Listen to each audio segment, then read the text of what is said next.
आषाढी यात्रेसाठी श्री संत ज्ञानेश्वर महाराज व श्री संत तुकाराम महाराज पालखी सोहळ्यासह अन्य संतांच्या पालखी सोहळ्याबरोबर मोठ्या प्रमाणात वारकरी भाविक चालत येतात। येणाऱ्या वारकरी भाविकांना पालखी मार्ग तळ या ठिकाणी सुविधा देण्यासाठी निधीची कमतरता भासणार नाही।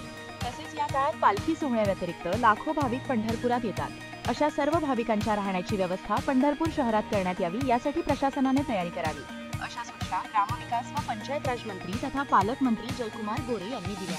यावेळी पालकमंत्री जयकुमार गोरे म्हणाले, आषाढी यात्रा कालावधीत वारकरी भाविकांना उत्कृष्ट सोयी सुविधा देण्यासाठी शासन कटिबद्ध आहे। तसेच ही आषाढी वारी स्वच्छतेची वारी होण्यासाठी प्राधान्य दिले जात आहे। यात्रा कालावधीत चंद्रभागा नदीपात्र कायम स्वच्छ राहील, यासाठी स्वतंत्र यंत्रणा उभी करण्यात येणार आहे। तसेच वारीपूर्वी पंढरपूर शहरात लोकसहभागातून स्वच्छता अभियान राबविण्यात येणार आहे।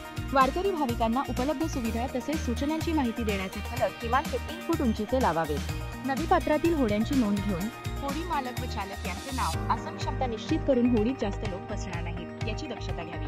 तसेच होडीमध्ये मुबलक प्रमाणात लाईफ जॅकेटची व्यवस्था ठेवली पाहिजे, असेही निर्देश त्यांनी दिले। बंधुप्रेम न्यूज चॅनलला लाईक, सबस्क्राईब व बेल आयकॉन दाबायला विसरू नका। धन्यवाद।